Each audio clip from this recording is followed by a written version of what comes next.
అత్యాశకు పోయి 50 లక్షల రూపాయలు పోగొట్టుకున్నారు తండ్రి కొడుకులు. హన్మకొండ జిల్లా ధర్మసాగర్ మండలం ఉనికిచెర్ల శివారులో జరిగిన ఈ ఘటన ఆలస్యంగా వెలుగులోకి వచ్చింది. లక్ష్మీదేవి పూజలు చేస్తే మీ దగ్గరున్న 50 లక్షలు రెట్టింపు అవుతాయని తండ్రి కొడుకును నమ్మించారు మహారాష్ట్రకు చెందిన ముఠ. పూర్తిగా కేటుగాళ్ల బుట్టలో పడ్డ బాధితులు 50 లక్షల రూపాయల బ్యాగును ఆ ముఠాకిచ్చారు. బ్యాగుతో ఉడాయించింది ముఠ. మోసపోయాయని గ్రహించి పోలీసులను ఆశ్రయించారు తండ్రి కొడుకులు. కేటుగాళ్ల పట్ల అప్రమత్తంగా ఉండాలని హెచ్చరిస్తున్నారు పోలీసులు.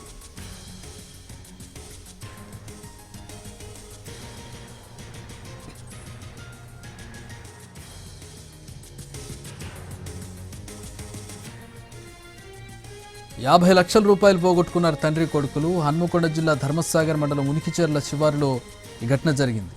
లక్ష్మీదేవికి పూజలు చేస్తే మీ దగ్గర ఉన్న 50 లక్షల రూపాయలు డబుల్ అవుతాయని నమ్మించింది మహారాష్ట్ర ముఠ.